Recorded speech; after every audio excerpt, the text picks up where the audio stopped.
Paul Claudel, Partir pour un départ plus beau. Conférence passerelle du 20 décembre 2012 par Ariane Merceron-Vica, agrégée de lettres classiques et fondatrice de Passerelle. Vous allez me dire, il n'y a rien à voir entre Rimbaud et Claudel. L'un qui est tellement aimé, l'autre pas du tout. L'un qui est un jeune révolté des Ardennes et l'autre qui est un homme bien né. L'un qui est devenu un marchand sauvage un peu particulier en Asie et en Afrique. L'autre qui est devenu un père de famille, vous allez voir, tout à fait respectable avec une nombreuse famille. L'un qui était un génie précoce et l'autre qui est devenu un écrivain catholique, zélé et pas toujours apprécié. Donc deux mondes a priori qui n'ont rien à voir. Rien à voir, et pourtant, Rimbaud lui-même parle de Claudel en termes très forts. Tout jeune, Claudel lit Rimbaud, et voilà ce qu'il dit. Nous sommes en juin 1886. La lecture des Illuminations, puis quelques mois après d'une saison en enfer, fut pour moi un événement capital. Pour la première fois, ces livres ouvraient une fenêtre dans mon bagne matérialiste et me donnaient l'impression vivante et presque physique du surnaturel. Premier contact.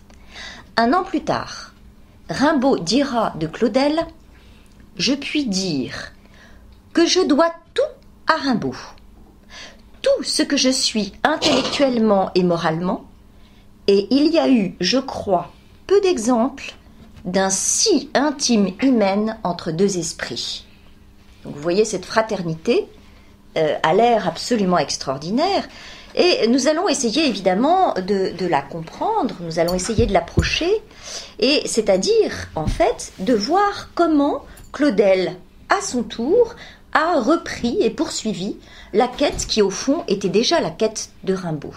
Comment il habité par la même soif, il a, à son tour, essayé de résoudre le problème de ses récompenses futures, comment trouver ses récompenses futures, et en fait, le problème intime et particulier du rapport au réel, et du rapport même à l'au-delà du réel. C'est un homme paradoxal, Claudel. C'est un homme dont on a même dit qu'il était, c'est Maurice Blanchot qui le dit, qu'il était discordant. C'est à la fois un homme d'ordre et un anarchiste, un paysan et un poète, et quand il parle, on se demande si c'est un amoureux ou un prêtre qui s'exprime. Alors évidemment, il y a de quoi déconcerter. Je vous propose donc d'aller le voir d'un peu près et de comprendre qui il est réellement. Prenons les choses d'une façon très simple. À quoi ressemble-t-il ? Physiquement, rien d'éthéré.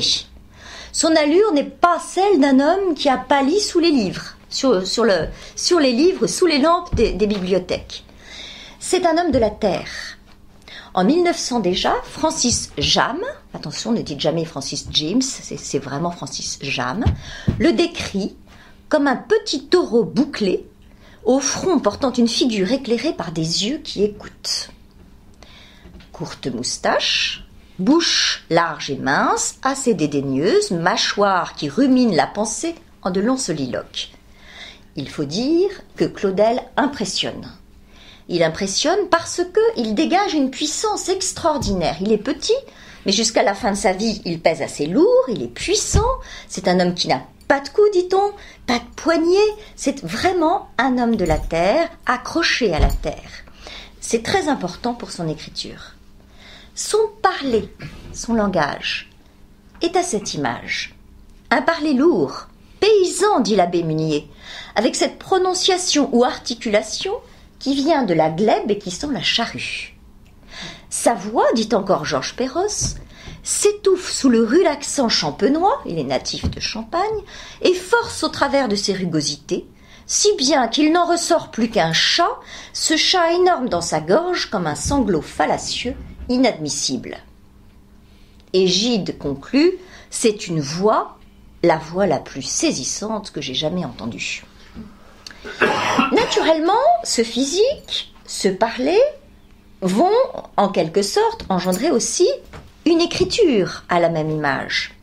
Écriture labourée par le souffle, puisque, comme dit l'écrivain Robert Mallet, c'est le même berger qui parle et qui écrit, avec la même impatience et la même vigueur. Impatience et vigueur, ce sont deux mots fabuleusement rimbaldiens, je vous note au passage.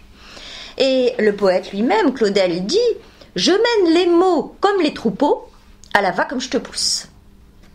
En effet, vous allez voir, le langage de Claudel, la syntaxe, la grammaire de Claudel, même quand il s'agit de propos hautement spirituels, eh bien, tout cela, c'est bousculé. L'art traditionnel de la grammaire, de la syntaxe, etc., tout ça, c'est désarticulé, c'est bousculé. Il est important, donc, de revivifier, en quelque sorte, le langage. C'est ce que pense Claudel. Alors, son tempérament le range à l'opposé du tempérament romantique. 2 points à noter là-dessus, pour bien le comprendre avant de commencer. Il a horreur des jérémiades. Alors vous allez me dire, si vous réduisez le romantisme aux jérémiades, c'est un peu fort de café. Non, mais enfin il y en a beaucoup chez les romantiques. Alors lui, il déteste ça. Il déteste ça. Au génie maladif, qui gênent sur leur sort, il répond par une immense raillerie paysanne. Une bouffonnerie joyeuse que l'on trouve dans ces textes. Vous voyez, donc jamais de laisser-aller, jamais de narcissisme, mais cette espèce de rugissement devant la vie et devant le monde qui correspondent à sa nature. Et puis, deuxième point, qui le range donc à l'opposé des romantiques, c'est un homme qui déteste l'introspection. C'est-à-dire que le fameux « connais-toi toi-même » ne lui plaît pas du tout. Se connaître soi-même, ça n'a pas de sens pour lui. On ne peut vraiment avancer, progresser et découvrir quelque chose qu'à travers le monde et à travers l'autre. Pas à travers soi-même pour lui. Pas d'introspection. Le monde est le seul terrain, mais immense et somptueux, le seul terrain d'investigation pour lui. En tout cas, certainement pas le fort intérieur. Voilà, je crois, quelques points qui peuvent vous aider pour démarrer. Alors nous voici avec ce Claudel, grande gueule, assez intolérant, cet homme qui est d'une force absolument incroyable quand il est tout jeune, cet homme qui est d'un désir très fort, d'une énergie considérable, et qui se retrouve marchand dans Paris, au moment de ses 18-20 ans, marchand dans Paris, avec un chagrin phénoménal. Pourquoi ? Eh bien, parce qu'il se trouve dans un monde qui ne lui correspond pas. Il est dans un monde, alors il est intellectuel, il lit, il écrit, etc. Et c'est un monde incroyablement, on est donc dans les années 80, évidemment du siècle, 19e siècle, c'est un monde exclusivement matérialiste. C'est un monde dans lequel, alors il va expliquer justement ce qu'il dit, dans ce que je vous dis, dans lequel les hommes ont pris la place des dieux. Voici ce qu'il dit de ce monde à cette époque-là. Et vous allez voir que c'est assez intéressant par rapport à notre monde. Il n'est plus de Dieu, et le vent leur traverse la bouche. Nul prêtre, l'autel au ventre, n'honore plus la nuit étoilée et la double porte du soleil. L'homme est lui-même monté sur un piédestal. Et le monde lui a été livré dans l'immensité de son herbe, et nous y avons établi des chemins de fer. Et chacun, au repas, s'assoit à son propre autel. Et quand il raconte l'atmosphère de sa jeunesse, Claudel explique que l'on se rappelle ces tristes années 80, l'époque du plein épanouissement de la littérature naturaliste. Jamais le joug de la matière ne parut mieux affermi. Tout ce qui avait un nom dans l'art, dans la science et dans la littérature, était irréligieux. Tous les soi-disant grands hommes de ce siècle, finissant, s'étaient distingués par leur hostilité à l'Église. Renan régnait. Il présidait à la dernière distribution de prix du lycée Louis-le-Grand, à laquelle j'assistais, et il me semble même que je fus couronné de ses mains. Victor Hugo venait de disparaître dans une apothéose. À 18 ans, je croyais donc ce que croyaient la plupart des gens dits cultivés de ce temps. La forte idée de l'individuel et du concret était obscurcie en moi. J'acceptais l'hypothèse moniste et mécanique dans toute sa rigueur, je croyais que tout était soumis aux lois, et que ce monde était un enchaînement dur d'effets et de causes que la science allait arriver après-demain à débrouiller parfaitement. Tout cela me semblait d'ailleurs fort triste et ennuyeux. Je vivais dans l'immoralité, et peu à peu je tombais dans un état de désespoir. Alors évidemment, c'est très intéressant de savoir ce point de départ, et ce conflit entre une nature qui a vraiment besoin d'agir et de se donner, et puis cette civilisation, cette société dans laquelle il se trouve. Les lignes que je viens de vous lire, je ne sais pas ce que vous en pensez, mais je trouve qu'elles sont extrêmement intéressantes, étant à la fois totalement datées par rapport à nous, c'est une petite digression, et totalement d'aujourd'hui. Datées pourquoi ? Parce qu'aujourd'hui, hélas, d'une certaine façon, nous avons perdu tout espoir du progrès de la science. On n'est plus du tout dans ce même élan du lendemain, les futurs qui vont chanter grâce à la science qui va tout résoudre. Ça, c'est terminé aujourd'hui. Vous savez bien que depuis notamment la bombe atomique, il y a une espèce de chute de cette espérance par rapport au progrès. En revanche, le matérialisme et le fait que chacun s'assoit à son propre autel, le terme est extraordinaire, l'expression est extraordinaire, c'est toujours vrai et c'est particulièrement aigu aujourd'hui. Alors à 18 ans, Claudel arpente Paris comme une âme en peine. À l'image de l'un de ses héros, il est déprimé. Ô roi, voilà que tu bâilles aussi. C'est l'ennui, c'est le vent, c'est l'exhalaison du vide qu'il y a en nous. En vérité, nous sommes morts. On est là comme un homme qui rentre sous le matin et qui se couche avec ses habits et ses souliers. Le cœur d'abord s'est tu, et puis, comme un chat qui miaule tout bas, il a commencé de se plaindre. Je vous demanderai d'être particulièrement attentif aux textes de Claudel que je vous lis parce que je les ai choisis avec amour et je les trouve tous plus beaux les uns que les autres. Petite parenthèse. À ce moment, le jeune homme ne sait pas encore qu'il a soif, comme je vous l'ai dit, mais de quoi il a soif, mais il sait qu'il y a quelque chose qui lui manque. Il sait qu'il est en désir, en frustration et en attente. Et comme je vous l'ai dit, l'introspection, ça n'est pas son fort. Eh bien, il va utiliser l'écriture théâtrale, et plus précisément le genre du drame, pour essayer de trouver réponse à son questionnement. Les personnages que va créer Claudel, et ça c'est une chose qu'on retrouve chez beaucoup d'écrivains, mais chez lui c'est tout à fait spécifique. Merci Daria pour elle. Les personnages que va créer Claudel vont être comme des espèces de sondes d'exploration. C'est-à-dire qu'ils vont se présenter comme si c'était des pionniers envoyés en prospection pour voir la conduite à tenir. Vous voyez, Claudel se demande quelle conduite à tenir, se demande comment vivre, que faire de sa vie. Eh bien, il va créer des personnages qui vont expérimenter différentes conduites, différentes solutions. Comme des sondes, voilà, des pionniers qui vont lui dire, qui vont revenir en lui disant bah ça marche pas, ça donne pas le bonheur, ça ne réussit pas, ou ça réussit. Mais c'est très très intéressant. Alors, on va prendre 3 personnages, essentiellement. Les 2 premiers personnages se trouvent dans la pièce qui s'appelle Tête d'or. Le 3e personnage se trouve dans la pièce qui s'appelle La Ville, écrite en 1839. Qu'est-ce que je dis un an après. Non, pas 39. C'est pas 39, c'est 89. Non, c'est pas 89. Attends. Là, les dates, c'est toujours un drame pour moi. C'est 89, oui, évidemment. 89. 39, ça va pas du tout.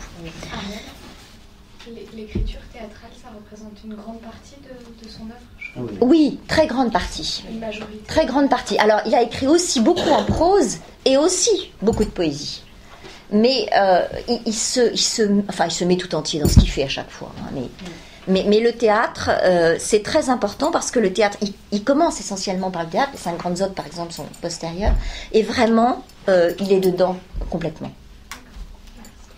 Alors, 2 personnages, donc, qui sont des personnages de Tête d'or, une magnifique pièce de Claudel. Il y en a d'abord un qui s'appelle Sébès. Sébès. Il arrive sur scène en début de pièce. Il entre sur scène, ou plutôt il entre au beau milieu des champs en plein hiver. C'est un jeune homme. Et le voici qui parle. Me voici, imbécile, ignorant, homme nouveau devant les choses inconnues. Et je tourne ma face vers l'année et l'arche pluvieuse. J'ai plein mon cœur d'ennui. Je ne sais rien. Et je ne peux rien. Que dire? Que faire? À quoi emploierais-je ces mains qui pendent, ces pieds qui m'emmènent comme le songe nocturne? La parole n'est qu'un bruit, et les livres ne sont que du papier. Il n'y a personne que moi ici, et il me semble que tout, l'air brumeux, les labours gras et les arbres, les basses nuées, me parlent avec un discours sans mots, douteusement. Le laboureur s'en revient avec la charrue, on entend le cri tardif. C'est l'heure où les femmes vont au puits. Voici la nuit. Qu'est-ce que je suis? Qu'est-ce que je fais? Qu'est-ce que j'attends? Et je réponds, je ne sais pas. Et je désire en moi-même pleurer ou crier ou rire ou bondir et agiter les bras. Qui je suis? Des plaques de neige restent encore. Et je tiens une branche de mignonnet à la main, car Mars est comme une femme qui souffle sur un feu de bois vert. Que l'été et la journée épouvantable sous le soleil soient oubliés. Ô choses, ici, je m'offre à vous. Je ne sais pas. Voyez-moi, j'ai besoin, et je ne sais pas de quoi. Et je pourrais crier sans fin, tout haut, tout bas, comme un enfant qu'on entend au loin, comme les enfants qui sont restés tout seuls près de la braise rouge. Ô ciel chagrin, arbres, terre, ombre, soirée pluvieuse, voyez-moi, que cette demande ne me soit pas refusée, que je fais. Sébès n'est pas dans le dénigrement de la vie. Loin de la rejeter, il s'en émerveille. Quelle chose c'est que de vivre! Quelle chose étonnante c'est que de vivre! Quelle chose puissante c'est que de vivre! Celui qui vit et qui pose les deux pieds sur la terre, qu'en vit-il donc aux dieux? Et pourtant, Sébès est traversé, comme il le dit lui-même, par d'amères songeries. Il se sent tel un jeune homme qui, comme un roi détrôné, la tête passée à travers un sac, reste immobile, les yeux hagards, emplis de chuchotements, qui contemple, comme un arbre mort, la foule des hommes vivants, qui s'interrogent et combattent, parlent et agitent les yeux, et puis, tournant vers nous le côté chevelu de la tête, vont disparaître comme les mânes. En fait, Sébès a une conscience de la mort et de la souffrance incroyablement aiguë. Il dit « Il y a des gens dont les yeux fondent comme des nèfles fendues qui laissent couler leurs pépins, et des femmes où le cancer s'est mis comme l'amadou sur un hêtre, et des nouveau-nés monstrueux, des hommes ayant un mufle de veau, et des enfants violés et tués par leur père, et des vieillards dont les enfants comptent les jours un à un. Toutes les maladies veillent sur nous, l'ulcère et l'abcès, l'épilepsie et le hochement de la tête, et à la fin vient la goutte et la gravelle qui empêchent de pisser. La phtisie fait son feu, les parties honteuses moisissent comme du raisin, et le sac du ventre crève et vide dehors les entrailles et les excréments. N'est-ce pas horrible? C'est cette conscience même du malheur humain qui rend le cri du jeune Sébès particulièrement poignant. Je voudrais trouver le bonheur, mais je suis comme un homme sous terre, dans un endroit où on n'entend rien. Qui ouvrira la porte? Qui descendra vers moi dans la demeure où je suis, portant le feu jaune dans sa main? Sébès donc homme de désir, mais homme qui n'a pas de poids, homme qui n'agit pas par lui-même. En fait, Sébès va demander à autrui d'agir à sa place. Sébès va demander au deuxième personnage dont je vais vous parler, qui s'appelle Simoniel, il va lui demander, il va en quelque sorte mettre tout son pouvoir entre ses mains. Il va l'idolâtrer et il va attendre tout de l'autre. Sébès attend tout de l'autre. Et l'autre, un être humain. Peut-être, cela m'a été proposé lors de la conférence que j'ai faite à Lyon, peut-être est-ce une image de l'esclave chez Nietzsche. Une des images possibles de l'esclave chez Nietzsche. L'esclave étant celui qui n'agit pas et qui laisse l'autre agir, mais avec une vision plus noire des choses, je crois. Mais enfin, Ariane pourra nous le dire mieux peut-être tout à l'heure. Alors, deuxième personnage, ce Simon qui va devenir Tête d'Or. Tête d'Or, Simon d'abord, Simon Aniel, lui est aussi un jeune homme, il est à peine plus âgé que Sébès, il arrive sur scène au moment où Sébès est là, et lui, il a vécu, il a déjà un peu d'expérience, il a voyagé. J'ai erré, j'ai nourri beaucoup de rêves, j'ai connu les hommes et les choses qui existent à présent. J'ai vu d'autres chemins, d'autres cultures, d'autres villes, et la mer très loin, et plus loin que la mer.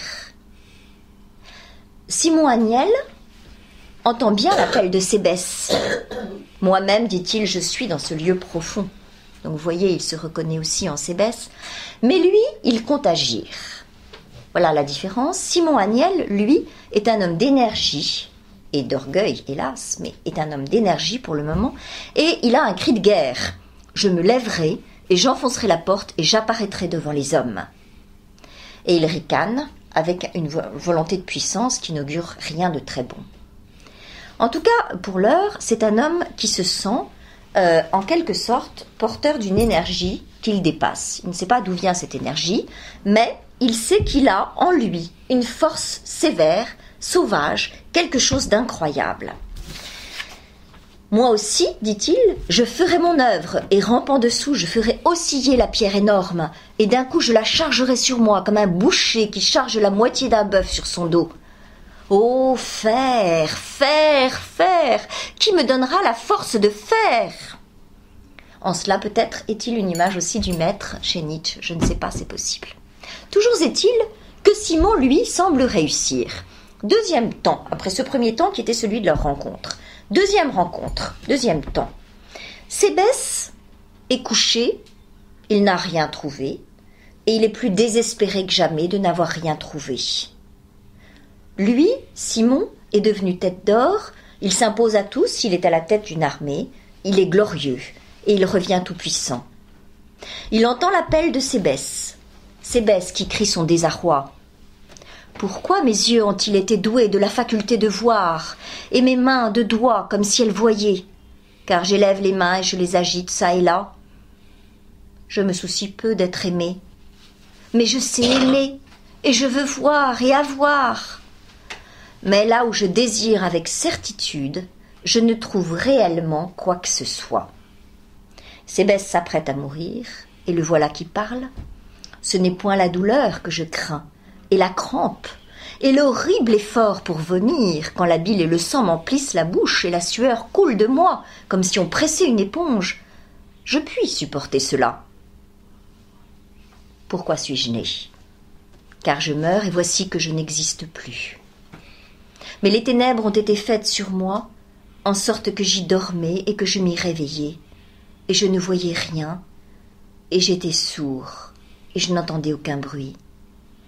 Voici que je suis comme un homme enterré vivant, et je suis enfermé comme dans un four. Donne-moi, Sébès, de la lumière. Donne-moi de la lumière. Donne-moi de la lumière. Donne-moi de la lumière, car je veux voir. Donne-moi de l'air, car j'étouffe. Donne-moi à boire, car je ne veux point de cette eau qu'il me présentait. Mais toi, donne-moi de l'eau à boire, car la soif me consume, afin que je meure en paix. Ô frère, j'ai mis ma confiance en toi. Ne me secourras-tu pas? Je te supplie, soldat, chef d'or, ô mon frère, à la chevelure éclatante. Mais tête d'or, tout glorieux qu'il soit, tout puissant qu'il soit, s'avère évidemment impuissant à l'aider. Tête d'or se trouve là devant les limites du pouvoir humain, de la puissance humaine. Et Tête d'or se met à pleurer. Je ne puis répondre à cet enfant malheureux. Il en devient même agressif parce que c'est la première fois qu'on lui demande une chose impossible, lui le tout glorieux, le tout puissant. Et il est furieux que Sébès le dérange, le fasse tomber de son piédestal. Je te prie que tu me laisses et ne m'interroge pas. Que veux-tu de moi? Tu me questionnes et comme une chose brute, je ne puis répondre que par ces eaux vaines. Néanmoins, l'orgueil est dans son cœur et il va continuer par un enchaînement de choses négatives, puisque Sébès devient un tyran et un homme abominable qui va faire des choses effroyables. Il devient roi d'un énorme royaume, mais par la mort. Troisième temps, Cette fois-ci, évidemment, Sébès n'est plus, Sébès est mort. Mais cette fois-ci, c'est Tête d'Or lui-même qui a été vaincu et qui se trouve donc en position, évidemment, plus que d'infériorité, puisqu'il va mourir et qu'il réalise que la gloire qu'il a recherchée toute sa vie, le pouvoir, la puissance, tout ça, c'est complètement vain et qu'aujourd'hui, ça ne lui sert à rien. Mon bien, mon espérance arrachée de mes mâchoires, tout perdu. Ah, pourquoi cette force me fut-elle donnée quand je me tenais sur mes pieds? Pourquoi ce désir vorace, obstiné, insatiable? Ô passion, ô âme pour qui rien n'existait de trop grand. Et voyez, ses mains empoignent le vide et ne se prennent à rien. Ô âme domptée, ô cette chose que je suis, misérablement, j'ai été jetée, tuée. Ainsi Tête d'Or, qui a possédé le monde, se trouve en fin de compte aussi démunie que Sébès. Les deux se sont trompés. Le premier s'est dévoué corps et âme à un homme au lieu d'agir par lui-même, et le second a pensé qu'il serait comblé par la possession du monde.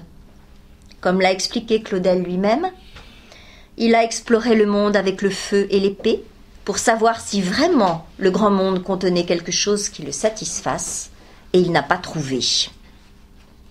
De ces deux expériences humaines, Claudel va tirer au moins 3 leçons. La première, c'est qu'il faut agir. La seconde, c'est que le seul être à qui on puisse légitimement se soumettre, c'est quelqu'un, il ne sait pas encore qui c'est, mais c'est quelqu'un qui va être au-dessus des hommes. C'est quelqu'un qui va être plus que les hommes. C'est quelqu'un qui va dépasser les hommes. Et puis, troisième leçon, eh bien, le rapport de l'homme au monde n'est pas un rapport heureux quand c'est un rapport de possession. Donc vous voyez, l'évolution intérieure de Claudel se fait ainsi, avec ses personnages, ses sondes en quelque sorte, et qui lui apprennent, en même temps qu'à lui, qui lui apprennent comment vivre et surtout comment ne pas vivre, ce qu'il ne faut pas faire, se remettre dans les mains de quelqu'un d'autre, avoir un goût de puissance et de gloire, vouloir posséder le monde, c'est pas comme ça qu'on va y arriver. Alors, oui. Et juste le personnage de Sébès, est-ce que c'est pas justement le rejet du héros romantique qui justement dans cette inaction et le héros romantique n'est pas toujours un héros qui agit. Oui, justement, le personnage de Sébès. Est-ce que le fait de créer le personnage de Sébès, oui, de faire mourir, n'est pas juste un rejet? Est-ce que Sébès ne représente pas un héros romantique? C'est ça la question. Non, je pense pas. Je sais pas, Valia, mais non, je crois pas. Je crois pas, vraiment pas. Non, on en reparlera, mais il me semble pas. Alors, il va y avoir une troisième incarnation, un troisième personnage envoyé comme sonde, en expérimentation. C'est dans la ville. Dans la ville, Claudel envisage un autre type de relation au monde, incarné par quelqu'un qui s'appelle Bem. Et lui, il ne possède pas le monde, il agit sur le monde. Il est très content de lui, parce qu'il dit qu'il a édifié le remblai, maçonné la citerne, il est à la fois le savant, l'architecte, celui qui agit, qui bouge le monde, qui fait bouger les choses. Il a donné l'eau à la ville et le mouvement et la lumière. Il a tout inventé, tout conçu, tout organisé, comme la roue motrice qui tourne sur elle-même et à qui la courroie s'attache, et où, par toute la ville, vient prendre vie le peuple des tours, des scies, des marteaux et des meules. On pense avoir trouvé ce qu'il fallait. Il pense que, véritablement, c'est la solution. Grâce à lui, dans la force de sa pensée, toute la ville trouve le principe de son activité et sa vie. Donc Bem est un personnage qui, a priori, est content de lui. C'est un acteur. C'est quelqu'un qui agit, et c'est pas un poète, un vain poète qui ne sert à rien, c'est un acteur. Oui, mais, il se rend bien compte, un jour ou l'autre, qu'il y a tout de même quelque chose de dérangeant. Un mal plus noir, un esclavage plus triste, qui est le mal de la mort, la connaissance de la mort. Et il finit par dire « Je suis vivant jusqu'à ce que je ne sois plus. » Étant riche, je suis libre. Étant libre, je suis seul. Et seul, je supporte sur moi, seul, la charge de toute la mort, la malédiction totale de tout homme et de tout être qui est vivant. Donc en fait, il se retrouve dans une solitude encore plus aiguë. Et même bientôt n'est plus capable que de répéter les mêmes mots. Rien n'est. N''est. Rien n'est. En fait, quand Claudel a écrit Tête d'or et la ville, il a déjà sa réponse. Il a déjà une réponse au fond de lui, mais sa réponse, il ne l'a pas véritablement, il n'est pas allé jusqu'au bout de sa réponse. Mais il lui est arrivé déjà quelque chose qu'il faut que je vous retrace parce que c'est évidemment fondamental, qui est sa fameuse nuit de conversion en décembre 1886 et qu'il a retracé dans des lignes extrêmement célèbres. Cet événement, si j'en parle, c'est évidemment pas pour faire du prosélytisme, c'est parce que l'écriture de Claudel et la vie de Claudel et la pensée de Claudel en sont totalement changées, complètement. Voilà. Tel est le malheureux enfant qui, le 25 décembre 1886, se rendit à Notre-Dame de Paris pour y suivre les offices de Noël. Je commençais alors à écrire, et il me semblait que dans les cérémonies catholiques, considérées avec un dilettantisme supérieur, je trouverais un excitant approprié et la matière de quelques exercices décadents. C'est dans ces dispositions que, coudoyé et bousculé par la foule, j'assistais avec un plaisir médiocre à la grand-messe. Puis, n'ayant rien de mieux à faire, je revins aux vêpres. Les enfants de la maîtrise en robe blanche et les élèves du petit séminaire de Saint-Nicolas du Chardonnay qui les assistaient étaient en train de chanter ce que je sus plus tard être le Magnificat. J'étais moi-même debout dans la foule, près du second pilier à l'entrée du chœur, à droite, du côté de la sacristie. Et c'est alors que se produisit l'événement qui domine toute ma vie. En un instant, mon cœur fut touché et je crus. Je crus d'une telle force d'adhésion, d'un tel soulèvement de tout mon être, d'une conviction si puissante, d'une telle certitude, ne laissant place à aucune espèce de doute, que depuis, tous les livres, tous les raisonnements, tous les hasards d'une vie agitée n'ont pu ébranler ma foi ni à vrai dire la toucher. J'avais eu tout à coup le sentiment déchirant de l'innocence, l'éternelle enfance de Dieu, une révélation ineffable. En essayant, comme je l'ai fait souvent, de reconstituer les minutes qui suivirent cet instant extraordinaire, je retrouve les éléments suivants, qui cependant ne formaient qu'un seul éclair, une seule arme dont la providence divine se servait pour atteindre et où s'ouvrir enfin le cœur d'un pauvre enfant désespéré. Que les gens qui croient sont heureux. Si c'était vrai pourtant. C'est vrai. Dieu existe, il est là, c'est quelqu'un, c'est un être aussi personnel que moi, il m'aime et il m'appelle. Les larmes et les sanglots étaient venus, et le chant si tendre de l'Adesté ajoutait encore à mon émotion. On a beaucoup reproché à Claudel d'avoir mis en scène, d'avoir théâtralisé cette histoire. Peut-être, évidemment, il l'a écrite comme un homme de théâtre. Mais il me semble que c'est pas ça qu'il faut voir. Ce qu'il faut voir, c'est les conséquences que ça a eues sur son écriture et sur lui-même, puisqu'effectivement, à partir de là, il en a été changé. Alors, ce qui est intéressant, c'est que ça n'a pas changé tout de suite. Imaginez qu'au contraire, il s'est produit un conflit très violent en lui, comme dans beaucoup de convertis. C'est-à-dire que nous avions affaire à un homme pénétré de pensée matérialiste, pénétré de pragmatisme, pénétré de pessimisme, et qui se trouve tout à coup devant la certitude de l'existence de Dieu. Mais cette certitude de l'existence de Dieu, elle n'a pas fait tomber d'un coup toute sa pensée. Et donc pendant 4 ans, il explique qu'il y a une résistance, une espèce de résistance d'esprit fier en fait, si vous voulez, qui a lutté contre cette certitude et contre, j'allais dire, le fait de baisser les bras par rapport à un orgueil humain. Il y a un peu de ça. Il a fallu qu'il accepte les conséquences de cette conversion et ça a été très difficile. Parce que, dit-il, Dieu avait laissé mes pensées dédaigneusement où elles étaient. Je ne voyais rien à y changer. La religion catholique me semblait toujours le même trésor d'anecdotes absurdes. Ces prêtres et les fidèles m'inspiraient la même aversion qui allait jusqu'à la haine et jusqu'au dégoût. Vous voyez, c'est très très fort et c'est pas du tout ce qu'on croit habituellement. L'édifice de mes opinions et de mes connaissances restait debout et je n'y voyais aucun défaut. Il était seulement arrivé que j'en étais sortie. Un être nouveau et formidable, avec de terribles exigences pour le jeune homme et l'artiste que j'étais, s'était révélé que je ne savais concilier avec rien de ce qui m'entourait. L'état d'un homme qu'on arracherait d'un seul coup de sa peau pour le planter dans un corps étranger, au milieu d'un monde inconnu, est la seule comparaison que je puisse trouver pour exprimer cet état de désarroi complet.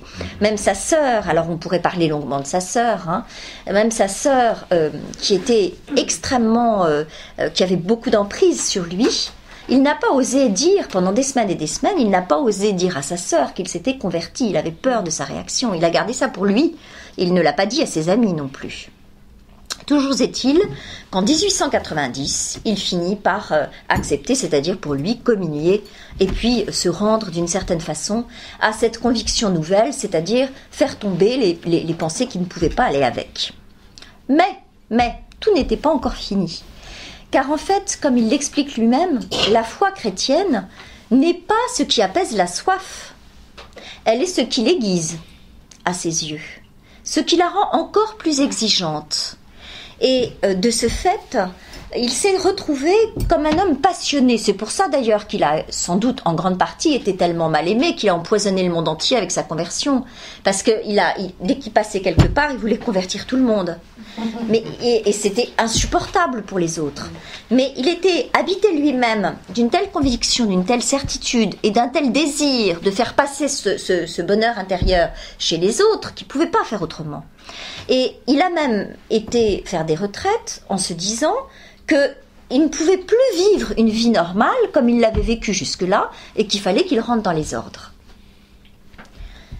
Seulement, drame, il s'est senti rejeté par Dieu, comme peuvent l'être des gens qui essayent de rentrer dans les ordres et qui font un certain temps et qui se rendent compte que ça n'est pas ça.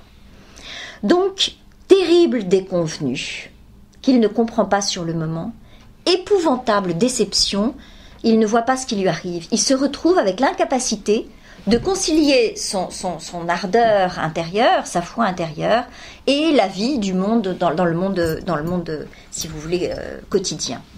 Désarroi d'un jeune homme dont toute la vitalité s'est cristallisée en une soif d'absolu, telle qu'il s'est donné tout entier et qui se sent refusé par Dieu. Il prend à ce moment-là le bateau pour la Chine, où l'on voit son travail. Il est démuni, il est abandonné, il se sent abandonné de Dieu, il est désespéré, il ne sait pas ce qu'il va faire de sa vie. Et à ce moment-là, il lui reste une épreuve à subir, qui est l'épreuve du feu, véritablement, qui est celle d'une passion, qui pour lui sera une passion impossible. Il rencontre une femme qui s'appelle Rosalie Vetch. Elle est mariée, elle est mère de 4 enfants.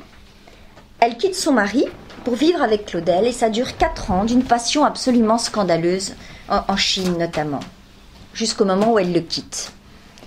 Il écrit une pièce qui s'appelle Partage de midi et qui est probablement la pièce la plus intime de Claudel, celle dans laquelle il met évidemment son histoire, terrible et dramatique, mais transposée et sublimée. Alors, regardons rapidement ce dont il s'agit. Voici un personnage qui s'appelle Mesa et qui est le double, en quelque sorte, de Claudel. C'est plus complexe que ça, je simplifie. Double de Claudel, et il raconte un peu ce qu'a vécu Claudel. C'est-à-dire le fait d'avoir été un jour investi d'une présence totale, puissante, qui vous dépasse, et qui est vous sans être vous, et qui vous connaît plus encore que vous-même. On est dans Saint-Augustin, là, vraiment complètement. Et voici ce que dit ce Mesa. Supposez quelqu'un avec vous, pour toujours, en soi-même, et qu'il faille tolérer en soi-même un autre. Il vit, je vis. Il pense et je pèse en mon cœur sa pensée. Lui qui a fait mes yeux, est-ce que je puis ne point le voir? Lui-même qui a fait mon cœur, je ne puis m'en débarrasser. Vous ne me comprenez pas, mais il ne s'agit pas de comprendre. Est-ce qu'une parole, elle peut se comprendre soi-même? Mais afin qu'elle soit, il faut qu'un autre la lise. Oh, la joie d'être pleinement aimé. Oh, le désir de s'ouvrir pleinement par le milieu comme un livre.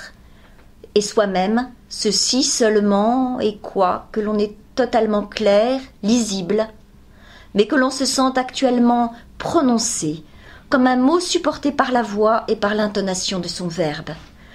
Oh, le tourment de se sentir éplé comme de quelqu'un qui n'en vient pas à bout. Il ne me laisse pas de repos. » Alors, c'est pas simple ça, j'imagine. Qu'est-ce que ça signifie? Ça signifie au fond 3 choses, si on veut être très schématique. Ça signifie cet investissement de soi-même extraordinaire par quelque chose, quelqu'un, on ne peut pas le nommer, mais qui non seulement vous connaît mieux que vous-même, qui est là et qui exige de vous plus qu'humainement vous ne pourriez donner. C'est ça la souffrance de ce Mésa. Or, Mésa, dans Partage de midi, va rencontrer, il a eu lui aussi la tentation de se séparer du monde, et il va rencontrer une femme lui aussi. Mais, ah oui, j'ai oublié de vous lire un tout petit passage. D'abord, il s'est vu refuser, exactement comme Claudel. « J'ai vécu dans une telle solitude entre les hommes. Je n'ai point trouvé ma société avec eux. Je n'ai point à leur donner. Je n'ai point à recevoir la même chose. Je ne sers à rien, à personne. Et c'est pourquoi je voulais lui rendre à Dieu ce que j'avais. Je voulais tout redonner. Il me faut tout reprendre. » Voilà Claudel qui se sent rejeté de Dieu après ses retraites, notamment à Ligugé et à Solesmes. « Je suis renvoyé tout nu, avec l'ancienne vie, tout sec, avec point d'autre consigne que l'ancienne vie a recommencé. Ô Dieu, la vie séparée de la vraie vie. Mon Dieu, sans autre attente que vous seul qui ne voulez point de moi, avec un cœur atteint, avec une force faussée. » C'est donc dans cet état de dénuement total que Mésa rencontre dans Partage de midi une femme, comme Claudel en a rencontré une. Elle s'appelle Isée. Isée, évidemment, Iseut aussi, ce n'est pas très loin. Et il la rencontre, il vit avec elle donc quelque chose de très fort, jusqu'au moment où il renonce à elle, comme Claudel qui renonce. Alors la différence, c'est que Claudel, en fait, s'est fait quitter par Rosalie Vetch. Mais il a transposé son histoire. Pourquoi renoncer à cet amour, à cette passion? Il faut que j'en dise un tout petit mot pour que ce soit vraiment compris. Aujourd'hui, c'est difficile de faire comprendre ça. C'est pas une histoire d'adultère, comme on peut le dire, c'est pas une histoire de basse morale, de morale à 4 sous. Il a renoncé parce que il a considéré que le mariage, qu'il allait en quelque sorte souiller en vivant avec cette femme, le mariage était une chose indissoluble. C'est pas qu'il ne veuille pas, c'est qu'il ne pouvait pas trouver l'amour avec cette femme, trouver le bonheur avec cette femme. La clé du bonheur pour Claudel, je vous l'ai dit, passe par l'autre. Mais pas quand l'autre s'est déjà donné à quelqu'un. Et même, il y a reconnaissance dans une vraie rencontre, reconnaissance par la nomination de l'autre. Mésa, je suis Isée, c'est moi. Je suis Mésa, tu es Isée. Reconnaissance, le véritable amour passe par cette reconnaissance de soi-même en l'autre, par l'autre, reconnaissance de l'autre. Mais quand les deux amants sont séparés par le mariage de l'un des deux, il n'y a pas possibilité de se rejoindre. C'est infranchissable. Je vous l'ai dit, ce n'est pas une question de morale. Il faudrait, dit Mésa, il faudrait se donner à elle tout entier. Et il n'y a absolument pas moyen. Et à quoi cela servirait? Il n'y a pas moyen de vous donner mon âme, Isée. Il n'y a absolument pas moyen que je vous donne mon âme, Isée. D'où le désespoir de Mésa. Et qui dit que tu es le bonheur? Ah, il parle donc évidemment à Isée. Ah, tu n'es pas le bonheur. Tu es cela qui est à la place du bonheur. Ô chère chose qui n'est pas le bonheur. En fait, il reconnaît, Mésa, comme le reconnaît Claudel, que sa soif ne sera pas étanchée dans cet amour, puisque c'est un amour impossible, puisque c'est un amour en quoi il ne pourra jamais trouver la clé de ce qu'il cherche. Et en fait, cet amour, pour lui, est le reflet du véritable amour, c'est-à-dire cet amour va lui servir de tremplin vers le véritable amour. Alors, Mésa, c'est un personnage qui n'est pas très sympathique, traité de sacré petit bourgeois, c'est un personnage qui n'est pas très sympathique dans la pièce, mais c'est un personnage qui, quand même, va être amené, sous la plume de Claudel, à vivre quelque chose de terrible. Alors, c'est le sacrifice, tout simplement, le renoncement. Et Claudel, à partir de là, réfléchit il réfléchit d'abord à ce renoncement qu'il a dû avoir de se donner totalement à Dieu. Premier renoncement, il espérait, il n'a pas pu. Deuxième renoncement, il se donnait totalement à l'amour humain. Il n'a pas pu le faire puisque l'amour qu'il a rencontré, la femme de sa vie, était déjà une femme mariée.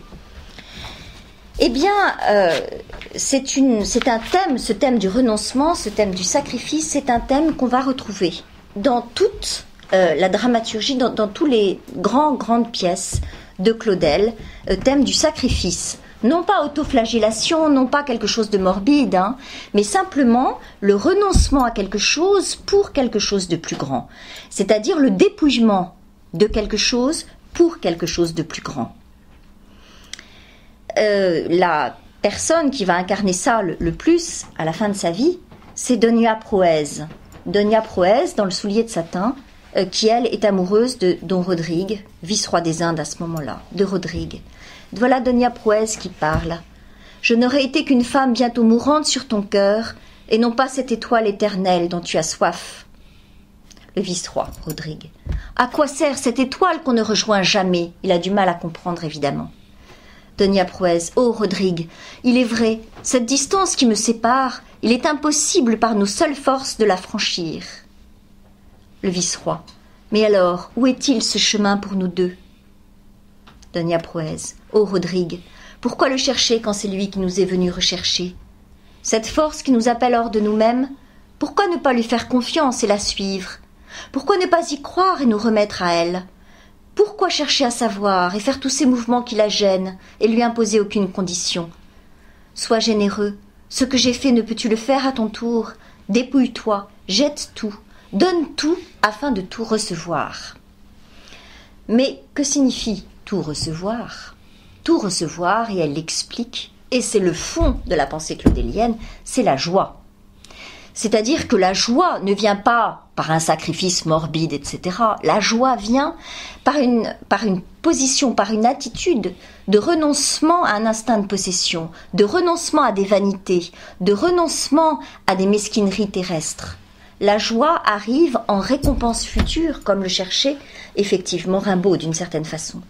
Si nous allons vers la joie, qu'importe que cela soit ici-bas à l'envers de notre approximation corporelle, si je m'en vais vers la joie, comment croire, c'est Proez qui parle encore à Rodrigue, comment croire que cela soit pour ta douleur? Est-ce que tu crois vraiment que je suis venu au monde pour ta douleur? Le vice-roi. Non point pour ma douleur, Proez, ma joie, non point pour ma douleur, Proez, mon amour, Proez, mes délices. Donia Proez. Qu'ai-je voulu que te donner la joie? Ne rien garder, être entièrement cette suavité, cesser d'être moi-même pour que tu aies tout. Là où il y a le plus de joie, comment croire que je suis absente? Là où il y a le plus de joie, c'est là qu'il y a le plus Proez. Prends, Rodrigue. Prends mon cœur, prends mon amour, prends ce Dieu qui me remplit. La force par laquelle je t'aime n'est pas différente de celle par laquelle tu existes. Je suis unie pour toujours à cette chose qui te donne la vie éternelle. Cette joie, donc essentiellement d'origine divine, Claudel en a ressenti la douleur, et c'est ce qu'il recherche, la douceur, le jour de sa conversion. Et il est persuadé que tout homme est fait pour la posséder. Alors, pas forcément au prix de pareils sacrifices, mais tout homme est fait pour la posséder d'une façon ou d'une autre. Dès lors, il va falloir que lui concilie sa propre vie, sa propre écriture, sa propre vocation avec ses exigences intérieures. Comment concilier donc ce message avec la réalité? On va s'arrêter 2 minutes. J'ai parlé des 2 tiers, mais je dois m'arrêter 2 secondes.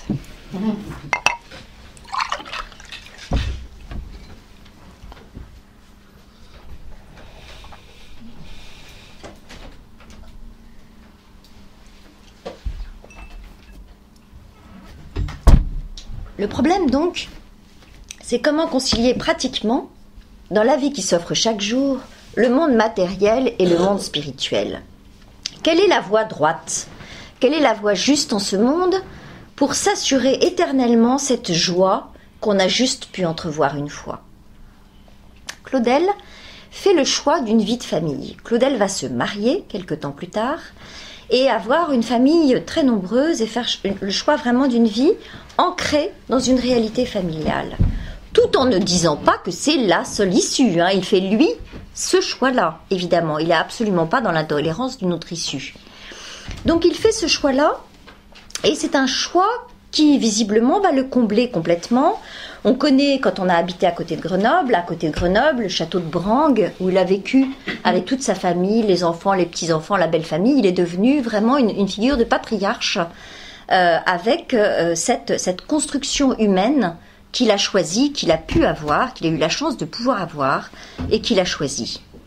Deuxième plan de vie, ce désir dont je vous ai parlé, cette énergie vitale dont je vous ai parlé, eh bien, il l'a focalisé dans son travail. C'est-à-dire que ça a été un diplomate extrêmement pratique, qui n'a jamais, si vous voulez, quitté le concret, qui a beaucoup travaillé, qui a voyagé énormément, faisant rencontre sur rencontre et cherchant toujours à développer le plus possible le champ de ses connaissances, en cela comme Rimbaud. C'est-à-dire un homme vraiment pratique, pragmatique, qui a mis, lui, dans son travail de diplomate, ce que Rimbaud avait placé différemment dans un champ d'action un peu autre.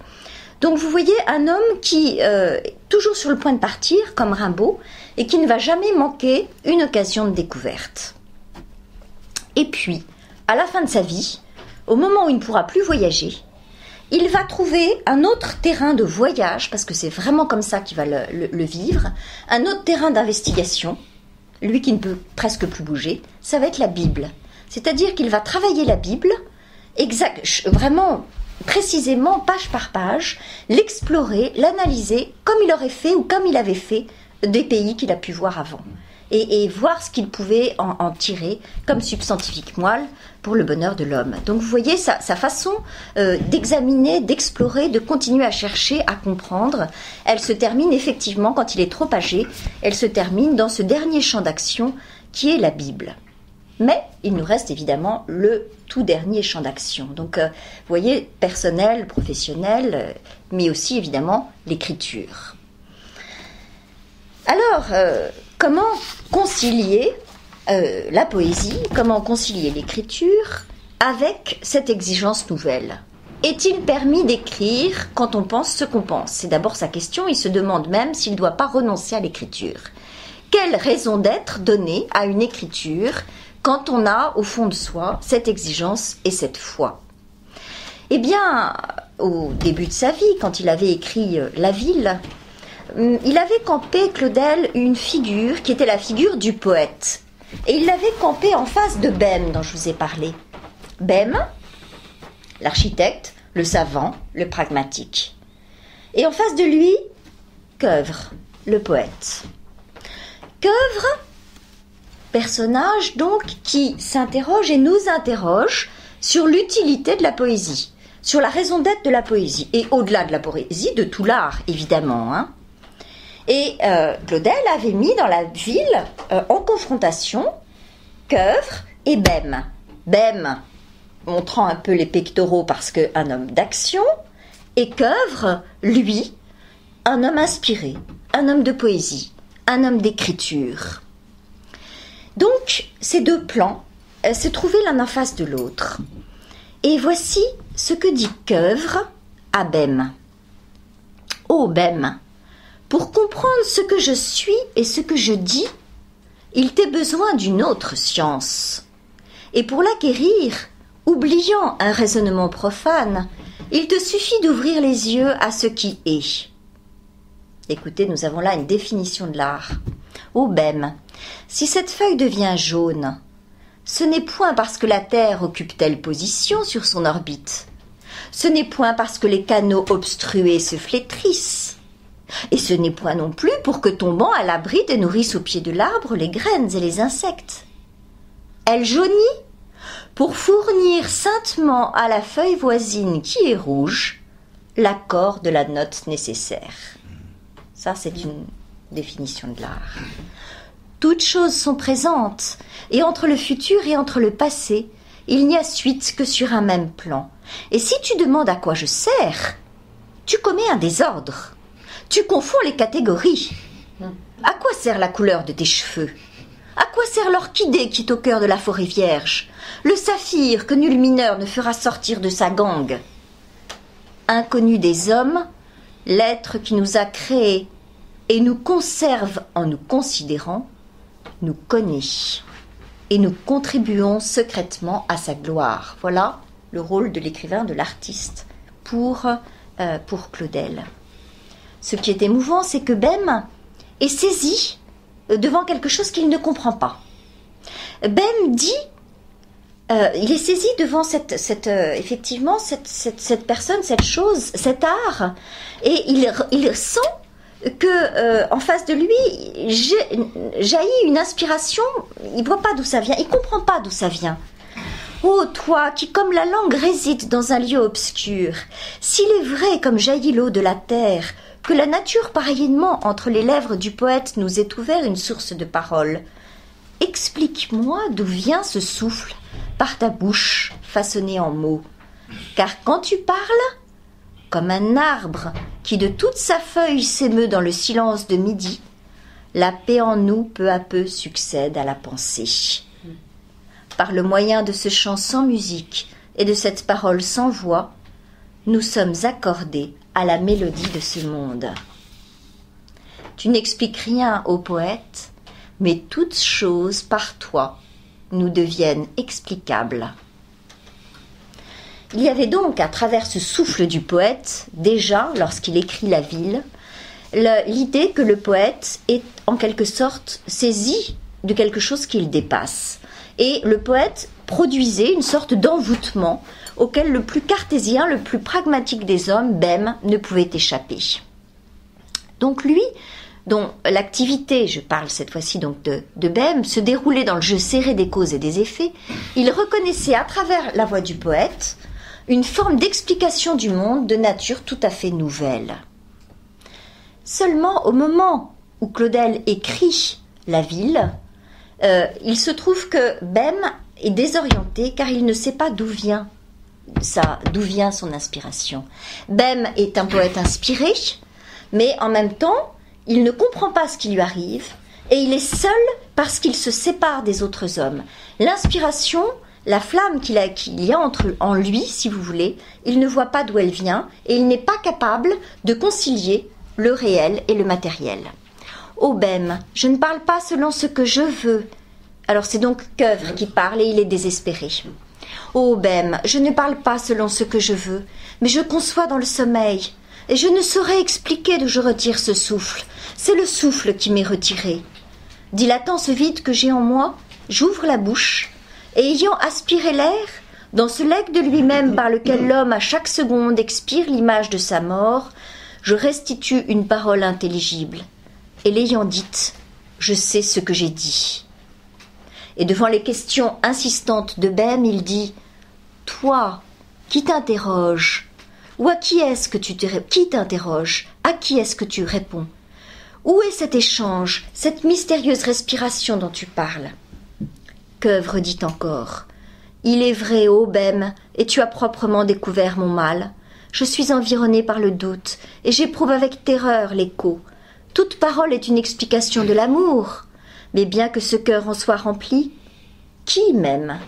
Ou qui peut dire que je l'aime ? Tel le vin de la vigne que les uns boivent doux, et que celui-ci met en réserve dans sa cave, et que cet autre distille en une ardente eau de vie par la transformation du sucre. Alors vous voyez, tout simplement, il se trouve que ce poète-là est un poète malheureux parce isolé par rapport aux hommes, parce qu'il ne sait pas d'où vient la flamme de son inspiration. Et du coup, il est isolé, inutile, excommunié, malheureux. Et Claudel va trouver, en fait, la raison d'être de son écriture et de sa vie. Il va finir par comprendre que non seulement sa foi n'est pas, si vous voulez, en contradiction avec l'écriture, mais que c'est même elle qui donne la raison d'être de tout art, selon sa façon de voir, bien sûr. C'est elle qui justifie tout art, c'est elle qui pose le raisonnement et les bases de tout art et de toute écriture. Désormais, la parole de Claudel deviendrait le chant de la création, pour nommer, montrer, faire voir et faire aimer la création. L'écriture de Claudel se ferait en quelque sorte imitation du monde en calquant son rythme sur le rythme du monde. C'est-à-dire que le langage chez Claudel ne fait qu'un avec la pulsation de l'univers et en particulier le temps cosmique et le rythme respiratoire.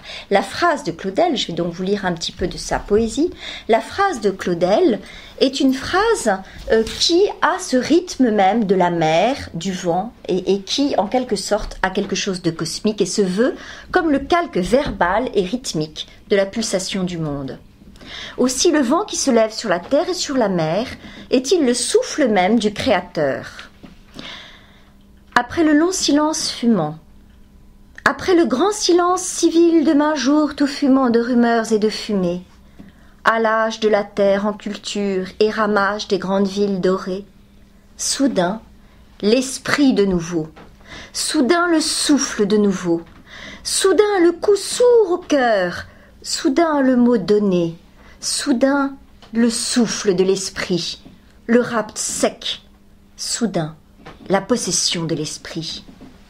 Comme quand dans le ciel plein de nuit, avant que ne claque le premier feu de foudre, soudain, le feu de Zeus, dans un tourbillon plein de paille et de poussière, avec la lessive de tout le village. Et le souffle de l'inspiration qui s'empare du poète est encore comme une mer. Encore la mer qui revient me rechercher comme une barque, la mer encore qui retourne vers moi à la marée de Syzygie, et qui me lève et remue de mon berre comme une galère allégée, comme une barque qui ne tient plus qu'à sa corde, et qui danse furieusement, et qui tape, et qui sac, et qui fonce, et qui encense, et qui culbute, le nez à son piquet, comme le grand pur sang que l'on tient au naseau, et qui tangue sous le poids de l'Amazone qui bondit sur lui de côté, et qui saisit brutalement les rênes avec un rire éclatant. Encore la nuit qui revient me rechercher, comme la mer qui atteint sa plénitude en silence à cette heure qui joint à l'océan, les ports humains pleins de navires attendant, et qui décolle la porte et le bâtardeau. Encore le départ, encore la communication établie, encore la porte qui s'ouvre. Donc vous voyez ce rythme très particulier de Claudel, qui se veut un rythme donc calquant la respiration du monde, la respiration des éléments. Pour lui, la muse est parfois exigeante, difficile. Elle vient chercher le poète, elle vient tirer l'artiste. Oh, pâteau à large pied, oh, vraiment né pour la charrue, arrachant chaque pied au sillon, c'est ainsi qu'elle parle à l'artiste. Oh, sot, au lieu de raisonner, profite de cette heure d'or. Souris, comprends, tête de pierre. Quelquefois, elle est exigeante, elle est même impitoyable. Elle parle ainsi à Claudel, elle parle au poète. Ô lourd compère, je ne te lâcherai point et ne te donnerai point de repos. Je ne te laisserai pas aller du pas des autres bonshommes ta route, jusqu'à ce que tu aies deviné tout cela que je veux te dire, jusqu'à ce que tu aies pris la mesure que je veux. Vous voyez, ça c'est le poète, l'artiste qui est travaillé par son inspiration qui le dépasse complètement. Alors la muse, vous l'avez compris, est pour Claudel, évidemment, directement la grâce de Dieu. L'inspiration directement vient de Dieu.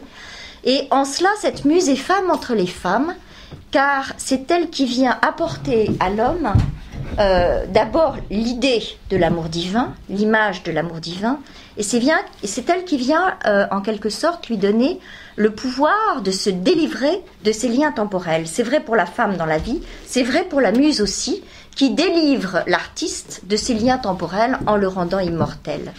En exigeant du poète qu'il se donne tout entier, la muse lui promet la joie. Une joie qui s'exprime dans la légèreté du danseur. Une joie qui éclate dans le rire, non pas le rire ricanement affreux qu'avait tout à l'heure notre conquérant, mais le rire triomphant, le rire de jubilation de celui qui se sait devenu immortel. Voici, triomphe et frappe du pied la terre, car qui s'attache à rien, voilà le fameux dépouillement dont on parlait, c'est qu'il n'en est plus le maître, et foule la terre sous tes pieds comme quelqu'un qui danse. Ris donc, je le veux, de te voir, ris, immortel, de te voir parmi ces choses périssables. Et raille, et regarde ce que tu prenais au sérieux, car elles font semblant d'être là, et elles passent, et elles font semblant de passer, et elles ne cessent pas d'être là. Et toi, tu es avec Dieu pour toujours. Ainsi, le poète est-il ultimement homme parmi les hommes, c'est-à-dire appelé par Dieu. Car les mots de la muse sont les mots même de la princesse. La princesse est une créature merveilleuse de tête d'or qui va réveiller les hommes endormis sur la place publique et qui leur propose un incroyable marché. Elle dit « Je me tiens au carrefour des chemins et dans les villes même, je me tiens sur les marchés et à la sortie des bals, disant « Qui veut changer des mains pleines de murons contre des mains pleines d'or et se peser du poids de chair de son cœur l'amour perdurable ?» Et la princesse chante, parce que c'est la légèreté de l'amour et c'est la légèreté de l'immortalité qui est la sienne. Je ne suis pas triste, l'oiseau chante et je chanterai aussi. Qu'il chante et je chanterai aussi. Et ma voix s'élèvera comme la force de la flûte, plus haut, plus fort, emplissant la ville et la nuit. Je chanterai et je ne me contiendrai plus. L'oiseau chante l'été et il se tait l'hiver. Moi je chante dans l'air âpre et dur. Et vers le ciel désert, quand tout gèle, je m'élève éperdument, car ma voix est celle de l'amour, et la chaleur de mon corps, de mon cœur, est comme celle de la jeunesse. Petite conclusion. Ainsi, la nature exubérante et puissante de Claudel, son caractère grande gueule, exigeant, son goût des choses du monde, bref, cette attache à la terre tellement forte en lui, loin de faire barrage à Dieu et aux exigences de Dieu sur l'homme, sont venus pour lui les servir. Solidement soutenu par une grâce divine en laquelle il croit inébranlablement, Claudel a marché vraiment sur la route des hommes en goûtant intensément tout ce que goûtaient les hommes. En apprenant peu à peu, parfois dans la souffrance, à discerner ce qui aux yeux de Dieu était du bon grain et ce qui était de l'ivraie, il a tout demandé, comme Tête d'Or, mais à la différence de Tête d'Or, il a compris que pour avoir tout, il fallait se dégager de tout. Ça ne veut pas dire dénigrer, ça ne veut pas dire ne pas aimer, ça ne veut pas dire mépriser, évidemment. Ce dépouillement, cette libération, peuvent passer par des étapes humaines douloureuses, peut-être même insoutenables de l'extérieur. Quelquefois, il faut céder sur des choses que l'on n'a pas envie de lâcher. Mais il ne s'agit jamais pour Claudel de rejeter la terre et les choses de la terre. Il s'agit seulement d'en reconnaître l'imperfection, au sens de non abouti, inachevé, qui ne va pas jusqu'à l'immortalité, d'en reconnaître l'insuffisance et de leur préférer les choses du ciel, quitte à faire l'effort du détachement par préférence de l'absolu. Et c'est cette préférence même de l'invisible qui peut, en un retournement spontané et simultané, le ramener au visible, avec désormais le pouvoir de connaître les choses visibles, de les nommer et d'en exprimer l'essence, évidemment, divine. La récompense est infinie, dit Claudel, et comme en témoignent tous ces personnages claudéliens, c'est la joie qui est dans la dernière heure. Et la dernière heure ne signifie pas au bout du bout du bout. La dernière heure, c'est pour le tout de suite, sur cette vie, évidemment, de cette vie pour lui. Voilà.